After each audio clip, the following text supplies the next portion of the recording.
मौजूद नहीं है रिजाज साहब और रिदा साहबा। क्या है प्रोग्राम के इस बदले में? सर अब हमारा सेगमेंट है मेरा कुछ सामान, तो आइए बढ़ते हैं जादुई संदूक की तरफ।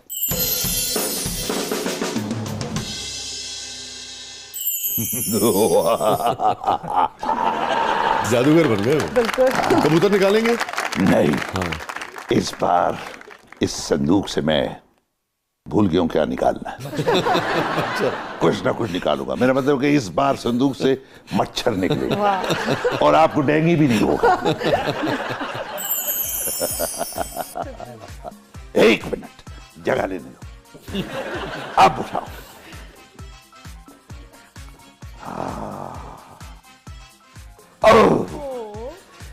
इस हार से मुझे अपनी जवानी याद आ गई। जब मैं 18 साल का था वसी साहब। जवानी की हार पाने वसी साहब, जब मैं नया नया जवान हुआ, कहूंगा नहीं कि 18 साल का हुआ, फिर ये कुछ जुगत मार देगा। नहीं सर। तो मुझे इश्क हो गया। अरे और उस इश्क में ये हुआ कि जी पहली मुलाकात करनी है, तो उस मुलाकात में क्या दिया जाए। तो मैं घर में चीजें ढूंढ रहा था, तो मेरी बहन का इस तरह का एक हार मुझे मिला। तो मैंने वो हार माजरत के साथ चोरी कर लिया और जाके उसको दे दिया। और बदकिस्मती से वो जिससे इश्क हुआ था वो हार पहन के एक शादी पे आ गई, वहां मेरी बहन भी थी। अरे और मेरी बहन इधर उधर देखे और उस हार पे नजरे जाए, वो कहे कि जी ए तेन कितने को मिले। मैं बाजारों खरीदिया। तो बाद च घर आके फिर मेरी भैन ने अब्बा जी ने दसिया। फिर काफी सिकाई हुई मेरी।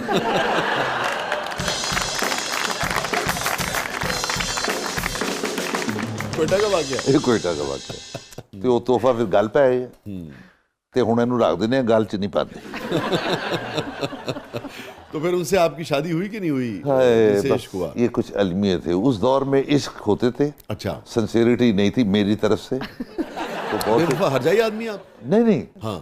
मतलब रोल भी ऐसे ही किए हैं आपने माशाल्लाह। हाँ, वो मसला ये होता था कि मैं जरा सेंसिबल आदमी था। तो मैं ये देख लेता था कि यार शादी के बाद जो प्रॉब्लम्स होंगे, जो ख्वाहिशात फीमेल की होगी, वो मेरी तरफ से पूरी ना हो सकी, तो बजाय जुतियां खाने तो नाच जाओ। तो मैं दौड़ जाता था। और दिल की जो कैफियत थी वो इतनी इज़्तिराबी होती थी कि हर लम्हे कोई ना कोई चेहरा पसंद आ जाता था। तो उसमें यह था कि फिर चंद लम्हों की मोहब्बत के बाद खत्म हो जाती थी। 3 दिन जोर का इश्क चढ़ता था, फिर बुखार उतर जाता। सबसे ज्यादा कितने दिन आपका इश्क चला? सबसे ज्यादा एक के साथ चला यार, वो कोई 7 साल चला था। अच्छा।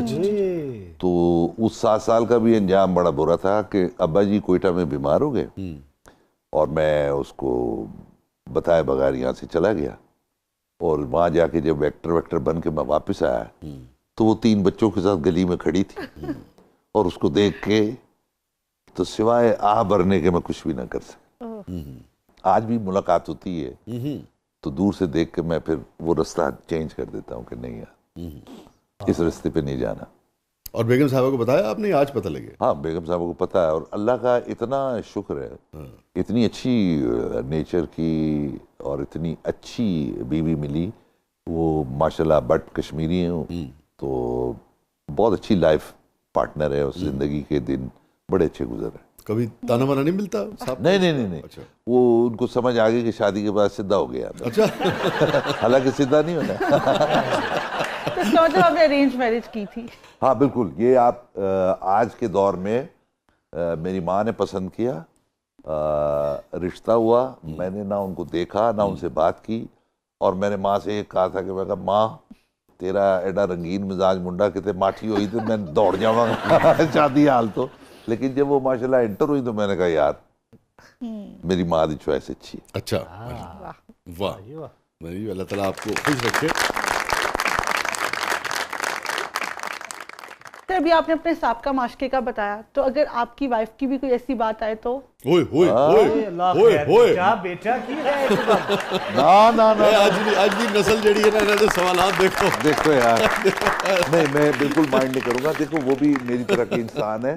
और देखो मर्दों को भी आप गुरेज ही करना चाहिए। हाँ, औरत का भी दिल है, अगर वो उसकी भी आंख किसी पे टिक रही है तो इसमें कोई बुराई की बात नहीं है। लेकिन मसला ये है कि मेरी 100 जगह टिक के भी वो मेरी जीवन साथी है, उसकी भी अगर कहीं टिकी है तो वो मेरी जीवन साथी है।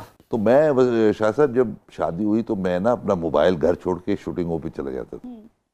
तो मेरी बीवी ने 6 दिन के बाद मुझे कहा कि मैंने कोई शक नहीं है, ले जाओ, इसलिए कि तुम बेहतरीन जिम्मेदार आदमी अपनी फैमिली की जिम्मेदारी निभाते हो, तो मैंने कोई एहो जिहा कोई शक नहीं। फिर जो उन्होंने गाड़ी में मोबाइल रखा था वो बेच दिया।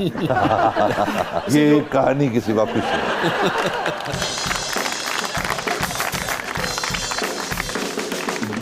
ये जो माजी तो सबका होता है, हो सकता है ना, बिल्कुल। लेकिन ये बात बच्ची ने बड़ा अहम सवाल किया इस हवाले से कि माजी साफ होना चाहिए, साफ सुथरा होना चाहिए, मगर मर्द उसका जगह जगह जिक्र करता है और अहलिया साथ भी हो तो वो उसका एक तरह से प्राइड ले रहा होता है ना, और ये सोचे से बगैर कि उसके दिल पर क्या बीतेगी। ये सवाल सब्जेक्ट तो है नहीं, बहुत बड़ा सब्जेक्ट है ना। और सर मैं प्रोग्राम, उसका भी तो एक दिल है, वो भी तो वफा चाहती है। इस प्रोग्राम्स में आके तो मैं ये इस तरह की बात कर देता हूँ, लेकिन मैं कभी भी अपने किसी अमल से, किसी वजह से मैं अपनी बीवी का दिल नहीं दुखाता। ऐसी बातें, ऐसी चीज़ें मैं बिल्कुल भी नहीं करता। तो मुझे शुरू से ये था, बाहर की चकाचौंध को मैं जब सेट से निकलूंगा तो वो चकाचौंध भूल जाता हूँ। घर आता हूँ तो क्या है, घर आके आपको एक ऐसी बीवी मिल रही होती है जो आपके शूज़ भी उतार रही है, जो आपके कपड़े भी आपको दे रही है, आपके साथ बहुत अच्छा बिहेव कर रही है। फिर सर यही सवाल अगर रिदा दोबारा करे कि आपने भी कभी बेगम के शूज उतारे, करेगी, मुझे मैं बता रहा हूँ करने वाली इसी किस्म के सवाल करती है। यार वो तुम्हारे सवाल तो बचकाना है। औरत की बात है तो बचकाना है। साकी भाई पार्शियलिटी क्यों है सर? नहीं, पार्शियलिटी तो कोई नहीं है। अगर उनको जूती कोई तंग कर रही है तो मैं उतार देता हूँ। एक कनेड दी पड़ी कुड़ी जड़ी है ना, ऐसे करके सोच चाहिए हर वो सवाल करे जिसका जवाब ना होवे।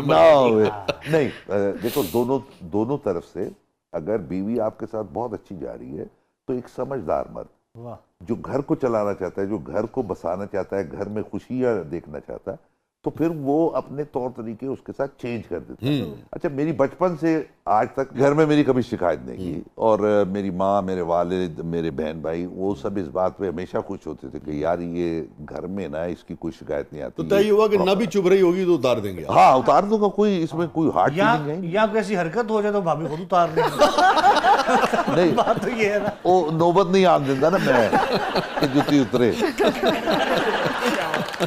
सर क्या कहना, आप तो स्वीट किस्म के हस्बैंड लग रहे हैं। हाँ, दोस्त है। मेरी माँ का एक मेरी माँ बड़ी मतलब थे तो वो गांव के, लेकिन यार बड़ी सेंसिबल बात करते, बड़े वाइज लोग होते थे और होते हैं जी।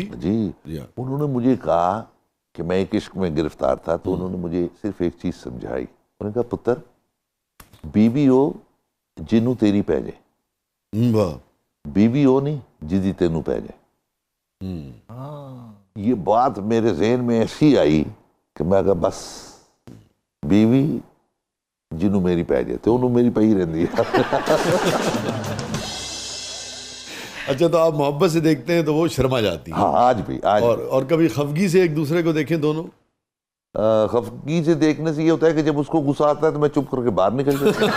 हाँ, फौरन मैं निकल जाऊँ दूसरे कमरे में जाकर बैठ। इतना बड़ा विलन है। हाँ, नहीं यार, वो नहीं। और कभी कभी डांट भी देता हूँ, डांट भी देता हूँ, ऐसा कोई मसला नहीं। और वो आपको डांट देती हैं? हाँ। अच्छा, बहुत बेहतरीन क्रिटिक है जी। लेकिन अगर वो नाराज हो जाए तो मनाते कैसे? यार मनाना बस ये होता है कि हमारी दोनों की नाराजगी जो है ना वो 12 मिनट से ऊपर हो नहीं सकती। और 12 मिनट के बाद उसको होता है अच्छा मैं वो चाय बना लिया वहाँ। एग्जैक्ट 12 मिनट का क्यों आपने जिक्र किया? वो बता अक्सर ऐसे ही होता है, 12 मिनट बाद ही बस फिर बकायदा कैलकुलेट किया। हाँ, कैलकुलेशन में यही होता है कि हम लोग इससे ऊपर हम नाराज हो नहीं सकते। क्या कहना?